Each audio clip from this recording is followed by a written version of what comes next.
Alicia Brooks walked down the narrow aisle of business class with a worn laptop bag slung over one shoulder and sneakers that had clearly seen better days.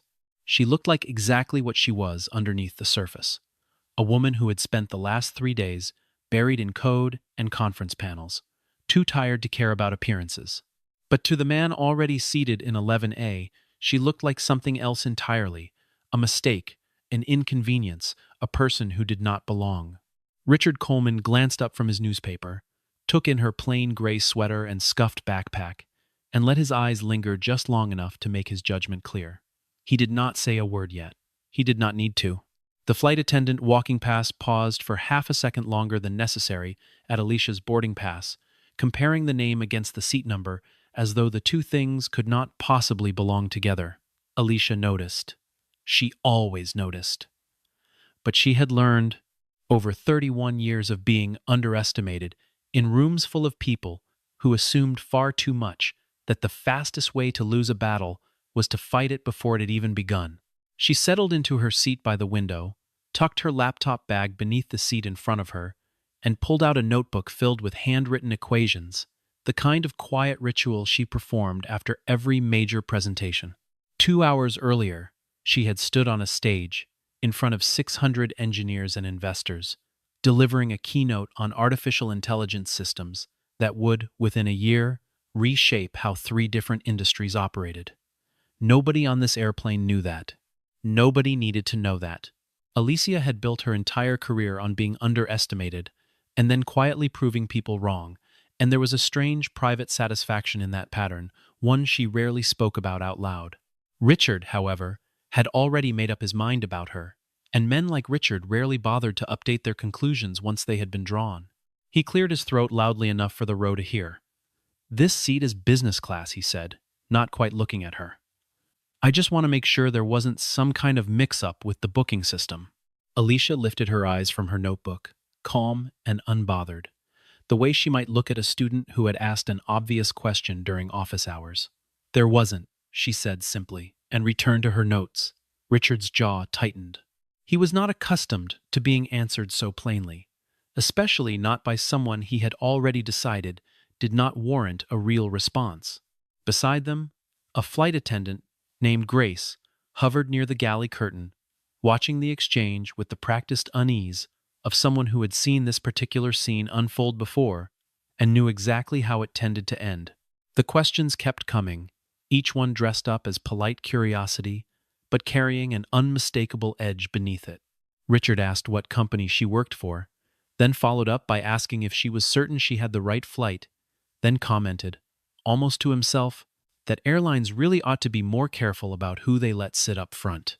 Alicia answered each question with the same even tone, giving him nothing to grab onto, no crack of frustration for him to exploit. She had spent years developing that particular skill, a stillness that unsettled people more than anger ever could. Other passengers in the cabin began to notice the tension building between 11A and 11B, some pretending not to hear, others exchanging uneasy glances over the tops of their in-flight magazines. The air in that section of the cabin had changed, grown thicker, the way it does right before a storm breaks. Sandra Lewis, the lead flight attendant, made her way down the aisle checking seatbelts before takeoff, her heels clicking against the floor in short, efficient steps. She had worked business class for over a decade, and in that time she had developed an instinct for which passengers mattered and which ones did not, an instinct built entirely on the wrong criteria. She glanced at Richard, recognized him instantly as a frequent flyer whose name appeared on a laminated card she kept tucked in her uniform pocket, and gave him a warm, practiced smile. She glanced at Alicia and gave her nothing at all, not unkindness exactly, just a flicker of indifference that spoke volumes about where Sandra had already decided the power in this cabin resided. Richard caught that indifference and seemed to draw confidence from it, the way a man draws confidence from an audience he believes is already on his side. By the time the plane reached cruising altitude, the seatbelt sign had switched off, and the cabin had settled into the low hum of recycled air and quiet conversation. Richard leaned back in his seat, glanced sideways at Alicia one more time, and smiled the kind of smile that people wear right before they do something they will later pretend was an accident. A flight attendant approached with a tray of coffee, steam curling up from the small ceramic cups, and Richard's eyes tracked the tray the entire way down the aisle, with an interest that had nothing to do with wanting caffeine. The coffee arrived at exactly the wrong moment, or perhaps exactly the right one, depending on which version of the story someone chose to believe later. Richard reached for his cup with his right hand, while his left arm swung out, in what looked, to the untrained eye, like an innocent stretch. It caught the edge of the tray instead, sending the entire cup of scalding coffee across the narrow space between the seats and directly onto the front of Alicia's sweater. She gasped and pulled back instinctively, the heat biting through the fabric, and for a moment the whole row went silent, except for the soft splatter of liquid hitting the floor. Richard's face contorted into something that resembled surprise, though anyone paying close attention would have noticed it arrived half a second too late to be genuine. "Oh, I am so sorry," he said, his voice pitched just loud enough for the surrounding rows to hear, dripping with a performance of concern that did not match the amusement flickering at the corners of his mouth. Alicia said nothing at first, simply reaching for the small stack of napkins the flight attendant offered, dabbing at the coffee, soaking through her sweater. A few passengers nearby chuckled quietly, the kind of laughter that comes from discomfort rather than genuine humor, uncertain whether they had just witnessed an accident or something far more deliberate. Richard, emboldened by the reaction, let his mask slip just slightly further. "Maybe economy would be more comfortable for you," he said, loud enough that there was no mistaking his intent this time. The comment landed like a slap across the cabin, and even the passengers who had been laughing moments earlier suddenly found something very interesting to look at outside their windows. Sandra arrived within seconds, drawn by the commotion, and made the single worst decision of her professional career without even realizing it. She looked at Richard first, took in his expression of practiced concern, then looked at Alicia, dabbing coffee off her sweater with a stack of thin napkins, and reached the conclusion that the simplest solution was the one that would cause the least friction for the passenger she had already decided mattered more.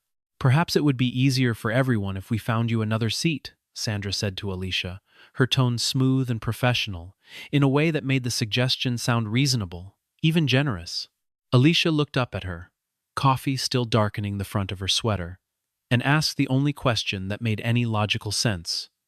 Why would the person who got burned be the one who has to move? The question hung in the air, simple and devastating in its clarity, and Sandra, caught without a good answer, retreated to the only language she had left. "It's just to keep the peace," she said, and the coldness in her voice made it clear exactly whose peace she meant. Alicia did not argue further. She had learned long ago that some battles were not meant to be won in the moment, that the loudest response was rarely the most effective one. She wiped the last of the coffee from her hands, set the napkins on her tray table, and reached into her bag for her phone. Richard watched her, misreading her silence as surrender, already congratulating himself on a battle won. Sandra moved on to the next task, as though the matter had been settled, satisfied that the situation had been diffused.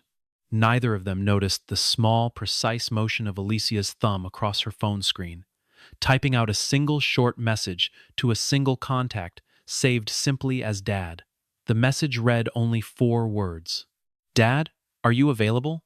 She pressed send, set the phone face down on her tray table, and turned to look out the window at the gray clouds drifting past, her expression unreadable, patient, and utterly calm. The calm did not last long, not because Alicia's composure cracked, but because Richard, having tasted the small thrill of humiliating someone without consequence, found he wanted more of it.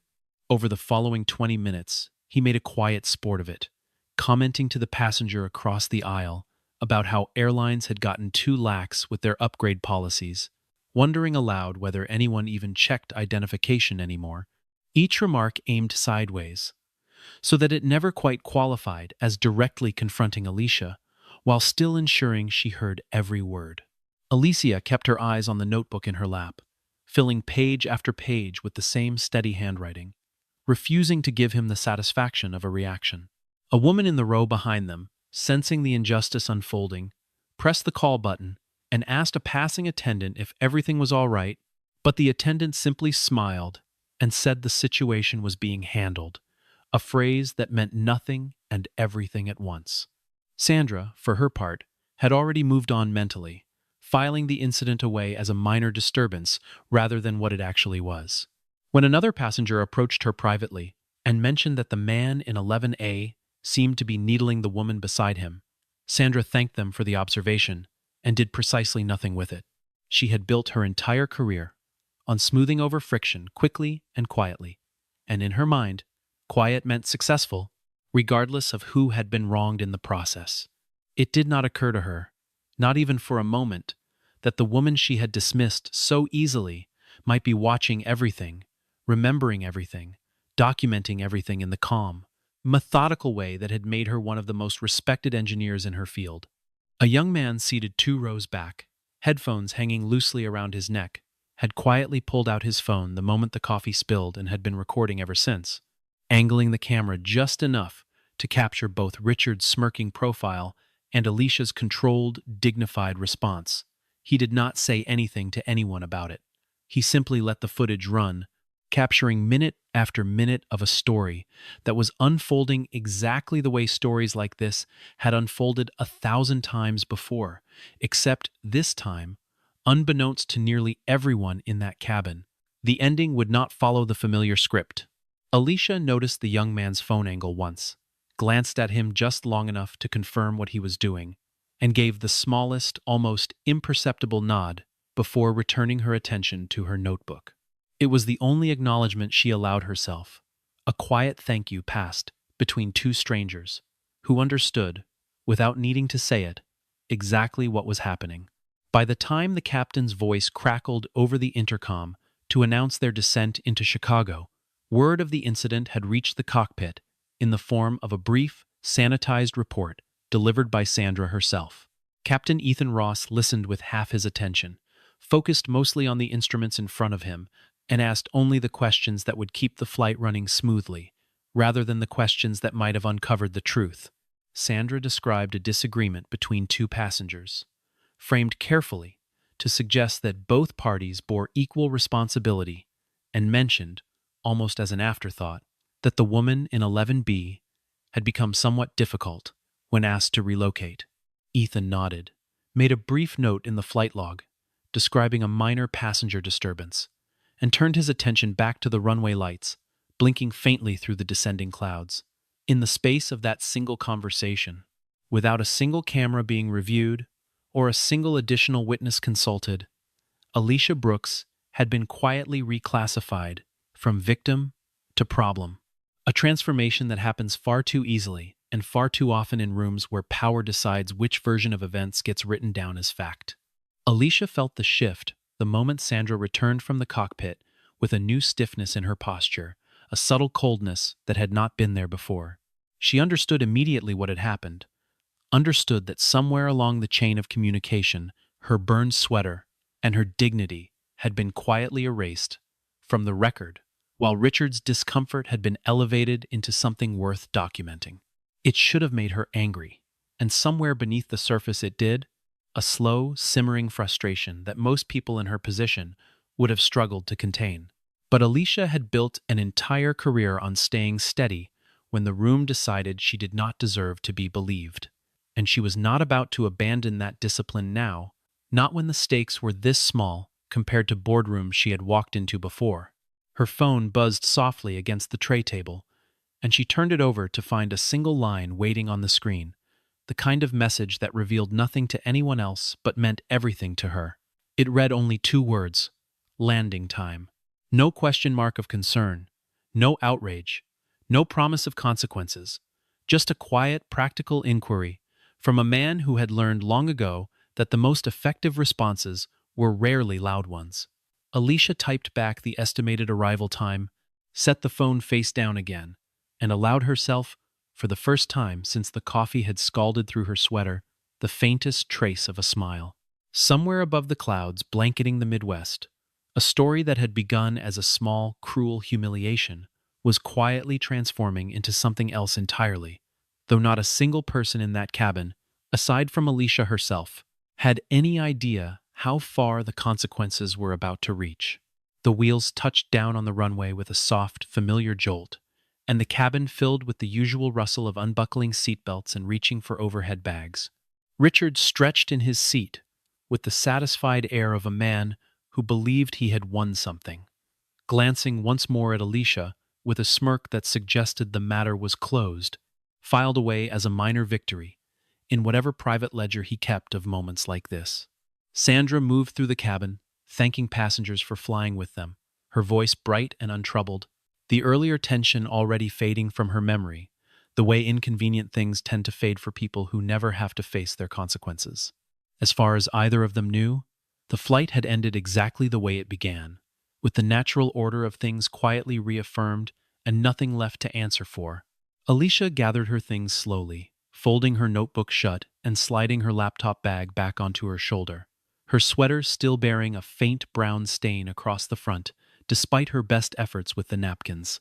She did not rush toward the exit, did not seek out a supervisor to file a complaint, did not raise her voice even once during the slow shuffle of passengers toward the jet bridge. She simply walked, calm and composed, carrying herself the same way she had carried herself onto the plane hours earlier, as though nothing unusual had happened at all. It was precisely that composure that made what happened next so devastating for everyone who had wronged her, because not one of them had any warning that the storm was already standing at the gate, waiting. Daniel Kim, the airport's operations manager, was halfway through a routine check of gate assignments when his phone rang with a call from a number he did not recognize, but that his system flagged as originating from corporate headquarters. He answered instinctively, the way anyone answers a call from a number that carries weight, and the voice on the other end delivered instructions so precise and so unusual that he had to ask the caller to repeat them twice. Every member of the flight crew from the New York to Chicago route was to remain at the gate. No one was to leave, no one was to clock out, no one was to head to the crew lounge for their scheduled break. Daniel asked why, out of pure reflex, more than genuine expectation of an answer, and the voice on the other end simply said that the reason would become clear shortly and that further instructions would arrive within minutes. Daniel relayed the order to the gate agents nearby, who looked at him with the same confusion he himself felt, none of them able to piece together what could possibly warrant this kind of urgency for a routine domestic flight.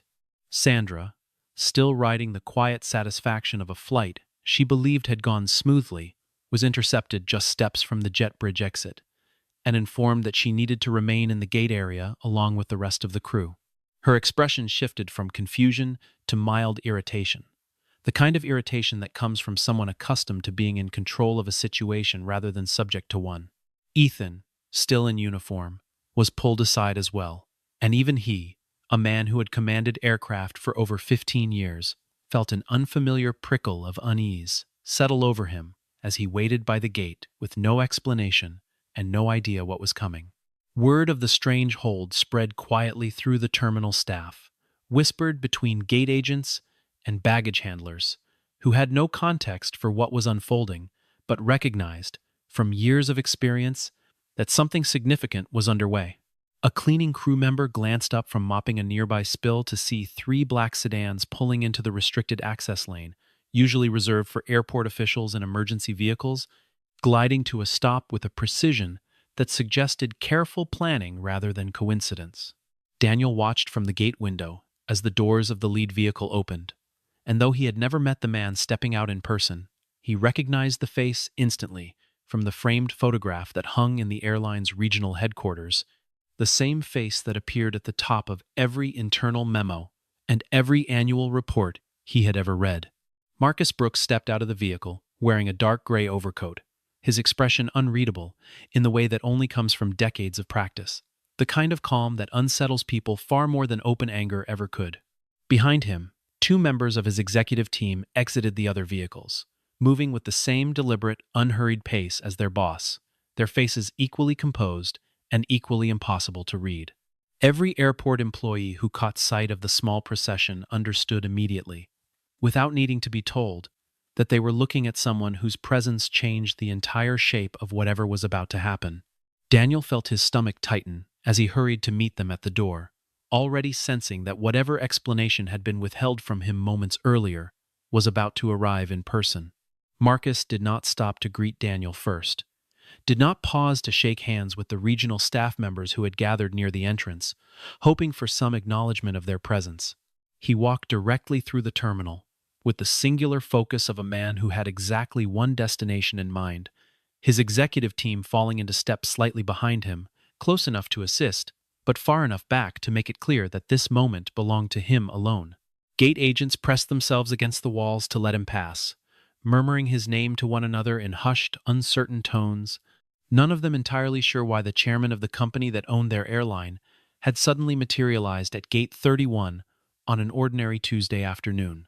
Richard, who had exited the jet bridge only minutes earlier and was making his way toward baggage claim, with the unbothered stride of a man who believed the day's unpleasantness was behind him, felt a strange shift in the atmosphere before he even understood why. He noticed the gathering crowd near the gate, noticed the black sedans through the terminal windows, and felt a small, inexplicable knot form in his stomach, though he could not yet connect it to anything specific. Sandra, still waiting near the gate with the rest of the crew, watched Marcus approach and felt the first genuine flicker of fear she had experienced all day, an instinctive recognition that whatever was happening was far bigger than a simple scheduling delay. Alicia was standing near the gate area, her stained sweater still faintly visible beneath the strap of her laptop bag, speaking quietly with a gate agent about connecting transportation when she saw her father crossing the terminal floor toward her. Her expression softened immediately, the composed mask she had worn throughout the entire flight, finally slipping to reveal the exhaustion and quiet hurt she had been carrying since the moment the coffee scalded through her sweater. Marcus closed the distance between them in a dozen long strides, and every single person watching, employees and passengers alike, fell into a stunned, uncomprehending silence as they realized what they were witnessing was not a business inspection or a routine executive visit, but something far more personal. He reached her and stopped, his eyes moving immediately to the stain on her sweater, his jaw tightening almost imperceptibly before he forced his voice into something gentle. "Are you burned?" he asked quietly, his hand hovering near her shoulder without quite touching it, as though he needed to see for himself before he could believe the answer either way. Alicia shook her head, her voice steady despite the sudden rawness in her throat. "I'm fine, Dad. It's just my pride that got scalded." The words were light, almost a joke, but the weight behind them was unmistakable to everyone standing close enough to hear. The revelation rippled outward through the gathered crowd like a shockwave, employee after employee turning to whisper the same stunned realization to the person standing nearest them. The tired woman in the stained sweater, the one who had been mocked, humiliated, and quietly reclassified as a troublemaker somewhere over Pennsylvania, was the daughter of the man who controlled every single job in that terminal, every contract, every policy, every decision about who stayed employed and who did not. Sandra felt the blood drain from her face as the pieces clicked into place with brutal clarity. Richard, still frozen near the edge of the crowd, understood in that same instant exactly how catastrophically he had misjudged the situation, though the full weight of that mistake had not yet arrived to collect what it was owed. Marcus turned away from his daughter only once he was satisfied that she was truly unharmed, and when he turned, his expression had changed entirely. The softness reserved for Alicia replaced by something colder, more precise, the look of a man assembling a case rather than reacting to an insult. He addressed Daniel directly, his voice carrying easily across the now silent gate area. "I want every camera from this flight secured immediately," he said. "Cabin footage, boarding gate footage, service records, everything. Nothing gets deleted, nothing gets edited, nothing gets touched." Daniel nodded quickly and reached for his radio, relaying the order before Marcus had even finished speaking, understanding without being told that hesitation would not be tolerated in this particular moment. Within the hour, a small conference room adjacent to the operations center had been converted into something resembling a courtroom, its long table cleared of the usual clutter and replaced with 3 laptops, each one cued to a different angle of the same flight. Marcus sat at the head of the table with his executive team flanking him on either side, their faces carefully neutral as the footage began to play. The cabin camera, installed primarily for safety and security purposes, had captured the entire interaction in unflinching detail, the wide angle showing Richard's arms swinging out with a precision that no reasonable person could mistake for an accident, the deliberate flick of his wrist a half-second before the cup tipped, rather than a natural reaction to turbulence or a genuine stumble. The footage from the boarding gate told its own story, showing Alicia's boarding pass being scanned without issue, her seat assignment confirmed and correct, directly contradicting Sandra's earlier suggestion that any confusion about her ticket had ever legitimately existed. A separate angle captured Sandra's own interaction with Richard before takeoff, the warmth in her posture and the deference in her tone, painting a clear picture of a woman who had already decided, long before the coffee ever spilled, whose comfort mattered more in that cabin. The young passenger's phone footage, which he had willingly handed over the moment airport security asked for it, added the final, damning layer, capturing not just the spill itself, but every cruel comment Richard made in the minutes that followed, each one landing with fresh weight.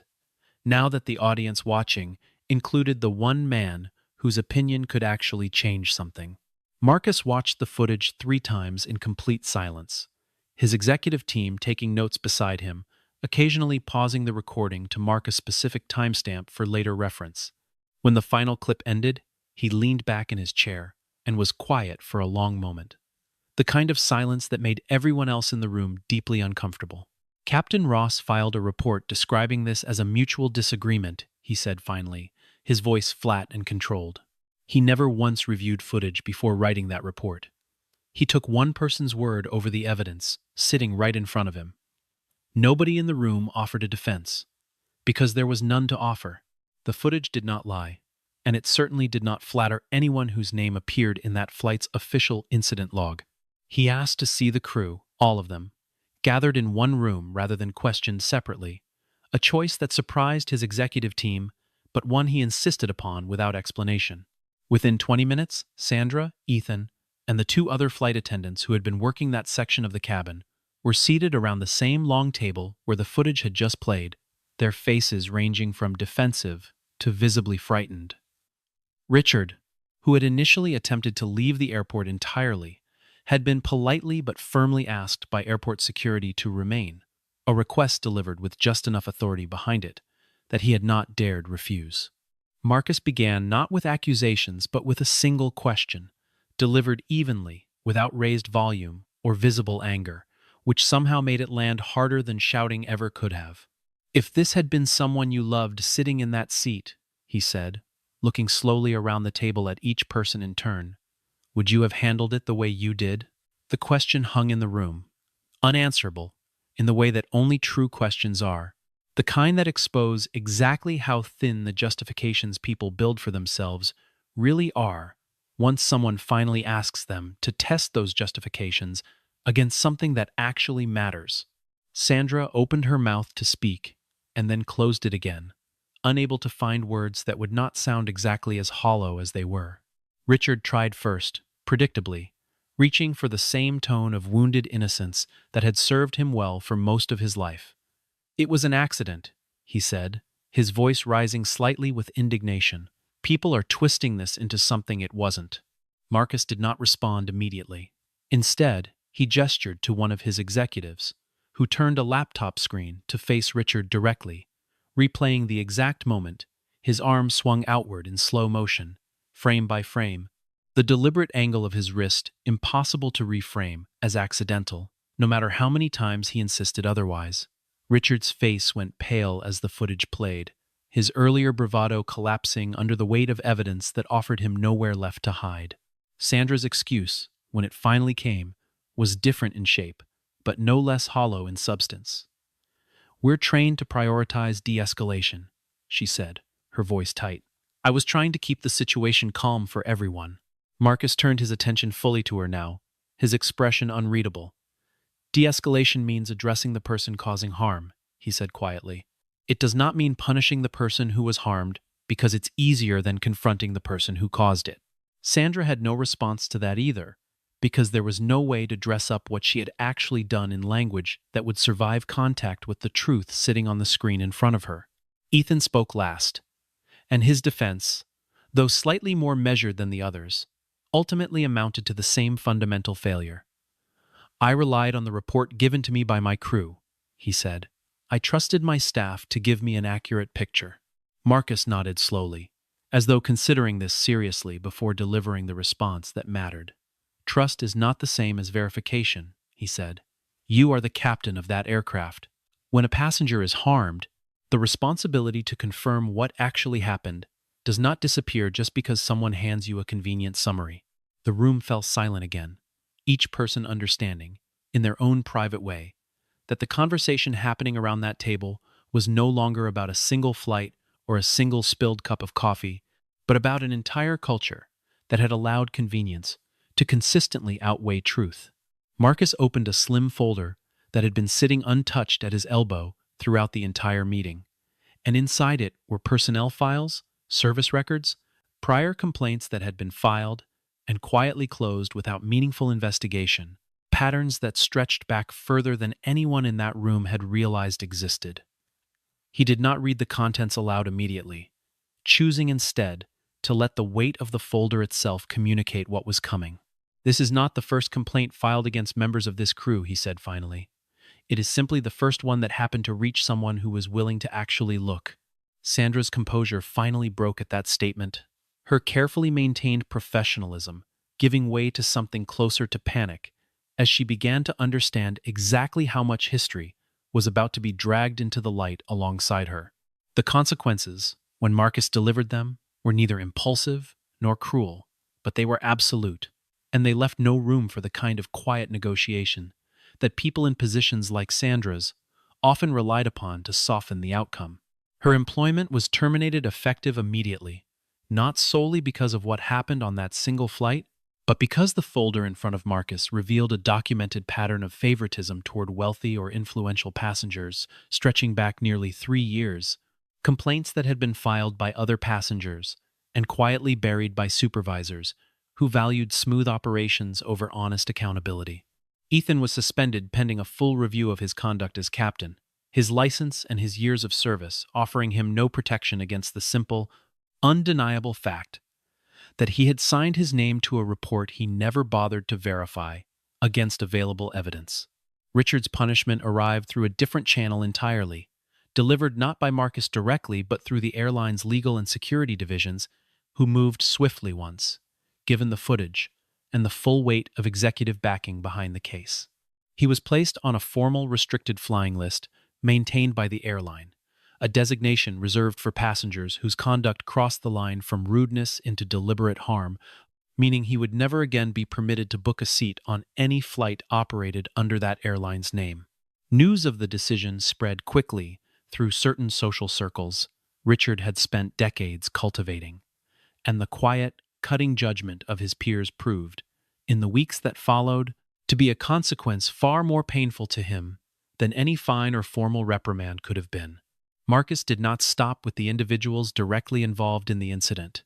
He ordered a full audit of the airline's customer service protocols, assembling a task force to review every complaint filed over the previous 2 years involving allegations of unequal treatment, uncovering a pattern far larger and more troubling than the single flight that had brought the issue to his attention in the first place.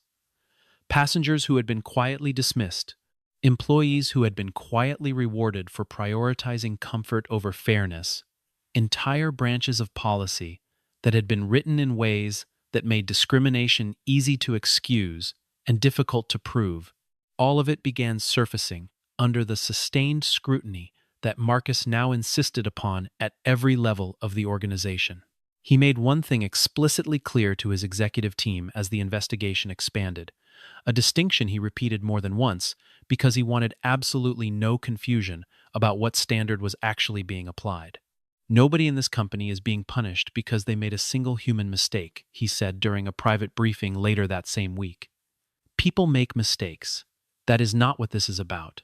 They are being held accountable because they chose, deliberately and repeatedly, to look away from the truth, when looking away was more convenient than confronting it."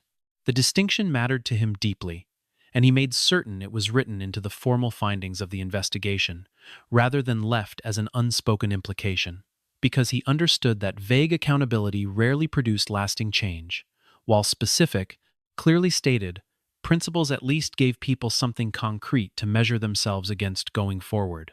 3 weeks after the flight, Marcus stood before an assembly of employees gathered in the airline's largest conference hall, a room typically reserved for annual shareholder meetings rather than addresses about workplace culture.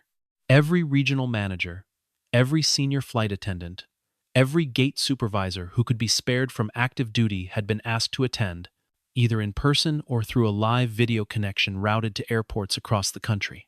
The atmosphere in the room was tense in a way that had nothing to do with fear of Marcus himself and everything to do with genuine uncertainty about what direction the company was about to take.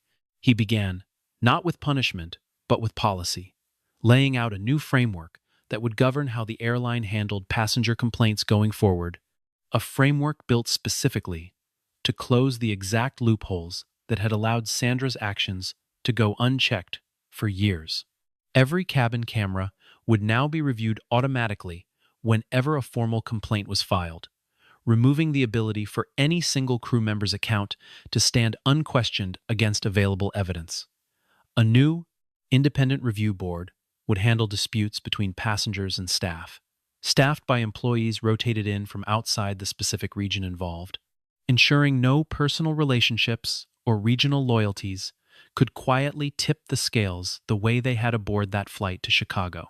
He announced a mandatory retraining program for every customer-facing employee in the company, focused specifically on recognizing and interrupting the kind of quiet, socially acceptable bias that had allowed a paying, correctly seated passenger to be treated as a problem simply because she did not look the way certain passengers expected wealth or belonging to look.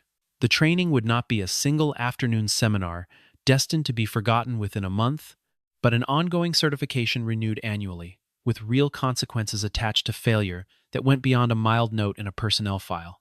Marcus made it clear that this was not a public relations gesture designed to quiet the story once it inevitably reached wider attention, but a structural commitment he intended to enforce personally for as long as he remained chairman of the company. Perhaps the most significant change he announced that day was the simplest in concept and the hardest in practice. A formal policy stating that no passenger's wealth, status, frequent flyer tier, or personal connections would ever again be permitted to influence how a complaint was investigated or resolved. Every passenger, regardless of the seat they occupied or the miles they had accumulated, would be entitled to the exact same standard of fairness and the exact same right to have the truth actually examined before judgment was rendered against them. It sounded, on paper, like an obvious principle that should never have needed stating aloud, and that was precisely the point Marcus intended to make by stating it anyway, in front of every single person whose daily decisions would determine whether the principle actually meant anything at all. Alicia had been invited to attend the address, seated quietly near the front of the room rather than beside her father on the stage, a placement she had specifically requested because she did not want her presence to overshadow the substance of what was being announced. When Marcus finished laying out the new policies, he paused and looked toward her, and for a moment it seemed as though he intended to introduce her formally, to hold her up as the reason all of this had happened, the living proof of what had gone wrong. Alicia caught his eye and gave the smallest shake of her head, and Marcus, understanding immediately, adjusted course without missing a beat, choosing his next words with visible care. "My daughter was on that flight," he said simply, offering the room only the fact and nothing more. No dramatic retelling, no emotional appeal designed to manipulate sympathy from the audience. But I want to be very clear about something. She did not ask me to fire anyone.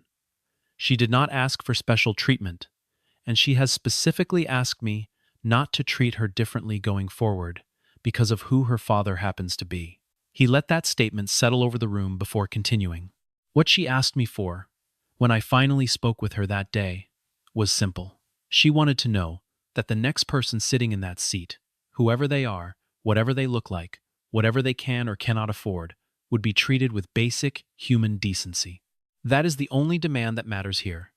and it is the only demand this company intends to honor going forward. A ripple of quiet movement passed through the room as employees exchanged glances, some visibly moved, others simply absorbing the seriousness of what they had just heard. Slowly, starting from somewhere near the back of the hall, a single person began to clap, and within seconds, the applause spread outward until the entire room was on its feet. A sustained, genuine response that had nothing to do with corporate obligation and everything to do with the fact that most people in that room, whatever their job title, understood exactly how rare it was for someone with real power to use it this deliberately, in service of something larger than himself. Alicia stood among them, not because she needed the recognition, but because the moment itself, the sight of an entire company committing publicly to something better, felt worth standing for. She caught her father's eye across the room, and though neither of them said anything, the look that passed between them carried an understanding built over decades. The quiet acknowledgement of two people who had both, in their own ways, learned exactly how much effort it takes to build something fair in a world that so often defaults to something easier and far less just. 1 month later, the changes Marcus had announced were no longer theoretical, having been fully implemented across every hub the airline operated, and the early results were already becoming impossible to ignore. Customer satisfaction scores, tracked meticulously by the company's research division, had climbed by a margin that surprised even the executives who had pushed hardest for reform, driven largely by a sharp increase in passengers reporting that complaints were being taken seriously and resolved fairly, regardless of who was involved. Internal surveys of flight crew, conducted anonymously to encourage honesty, showed a similar shift, with employees reporting for the first time in years that they felt genuinely supported by leadership, rather than pressured to protect the company's image at the expense of doing right by the people they served. The footage from that flight, carefully edited to protect the identities of everyone involved, except those whose actions had already become part of the public record through the formal investigation, was quietly incorporated into the company's new training curriculum, shown to every incoming class of flight attendants as a case study in exactly how quickly a single moment of quiet indifference could spiral into something far larger and far more damaging than anyone involved had ever intended. New employees studied the footage not to memorize what had gone wrong technically, but to internalize a simple, human question that Marcus had insisted be included at the end of every training module. If this were someone you loved sitting in that seat, would you have handled it the way they did? Sandra, in the weeks following her termination, found herself confronting a version of accountability she had never had to face during her years of quietly favoring the passengers who mattered to her career over the ones who simply mattered. She had built an entire professional identity around being liked, around being the person wealthy and powerful passengers remembered fondly and requested by name. And in losing that identity so abruptly, she was forced to sit with a truth she had spent years avoiding. That likability built on selective fairness was never really respect at all, just a fragile kind of convenience that collapsed the moment someone finally demanded it be tested against real evidence. Whether she would ever fully absorb that lesson remained uncertain, but for the first time in a long career defined by easy choices, she had been forced to look directly at the cost of the choices she had made. Richard's consequences unfolded more slowly, but no less thoroughly. The restricted flying designation following him quietly into circles where such things eventually became known, despite no formal announcement ever being made. Business associates who once respected his opinion at dinner tables began finding subtle reasons to exclude him from future gatherings, not out of any organized boycott, but out of the simple, quiet discomfort that spreads whenever people learn that someone they know chose cruelty, when kindness would have cost him absolutely nothing. He remained wealthy, remained comfortable in the material sense that had always defined his life. But the specific kind of social standing he had spent decades cultivating, the effortless assumption that his presence was always welcome, had been permanently and irreversibly diminished by a single deliberate motion of his arm on an ordinary Tuesday afternoon. On a quiet afternoon, roughly 5 weeks after the flight, Marcus found himself at the same airport once again, though this time under far less dramatic circumstances waiting for a connecting flight alongside his daughter, in a small cafe tucked into a corner of the terminal. Alicia stirred her coffee slowly, steam rising in a thin curl between them, and for a while neither of them spoke, content simply to sit together in the easy silence that had always defined their relationship, even during its more difficult chapters. Marcus finally broke the quiet, his voice carrying none of the authority he had wielded in that conference room weeks earlier, softened instead into something far more personal. "Are you angry with me?" he asked, "for stepping in the way I did?" Alicia considered the question seriously, turning her cup slowly on its saucer before answering, choosing her words with the same careful precision she brought to everything else in her life. "No," she said finally, "I'm not angry. What you did needed to happen, and I understand why you needed to see it for yourself before you could fully believe it." She paused, looking at him directly now, her expression gentle but unmistakably firm. "But next time, Dad, I need you to do it for someone who isn't your daughter. Someone whose father isn't sitting in a boardroom somewhere with the power to change an entire company in a single afternoon. That's the only way any of this actually means something beyond our own family." Marcus nodded slowly, absorbing the weight of what she was asking of him, understanding it not as a rebuke, but as the exact kind of challenge he had raised her to be capable of offering him. "I already started," he said quietly. "The new complaint system doesn't just apply when someone happens to know the chairman. It applies to everyone, starting today, whether anyone ever finds out about it or not." Alicia smiled at that, small and genuine, the first fully unguarded expression she had allowed herself since the moment the coffee had first scalded through her sweater weeks earlier. "Good," she said simply, and reached across the small table to rest her hand briefly over his. Outside the wide glass windows of the terminal, the rain that had followed the region for much of that autumn had finally cleared, leaving behind a sky washed pale and clean, the kind of light that seems to arrive only after something difficult has finally passed. Aircraft continued their steady rhythm along the runways beyond the glass, lifting off one after another into the open air, carrying passengers toward destinations neither Marcus nor Alicia would ever know. Each one now flying under a set of rules, quietly reshaped by a single flight and a single spilled cup of coffee, that had refused, against every expectation, to simply be forgotten. Somewhere in that steady procession of departing planes was the quiet, unspoken proof of what Alicia had asked for, and what Marcus had finally understood, that fairness worth having could never depend on who a person's father happened to be, only on the simple, unshakable truth that every single passenger, in every single seat, deserved to be treated exactly the same. The story of that flight never made front-page headlines, never became the kind of scandal that dominates news cycles for a week before fading into irrelevance, and in some ways, that quiet ending was precisely the point. It lived on instead in smaller, steadier ways. In the training rooms where new employees studied the footage and absorbed its lesson, in the review boards that now caught complaints before they could be quietly buried, in the simple fact that a woman in a stained gray sweater had refused to raise her voice, even once, and had still managed, through patience and quiet documentation alone, to change the shape of an entire company from the inside out. It was not the loudest kind of justice, but it was, in the end, the kind that lasted, built not on anger, but on the simple, stubborn insistence that the truth deserved to be looked at honestly, no matter how inconvenient that honesty happened to be for the people who had hoped it would stay hidden.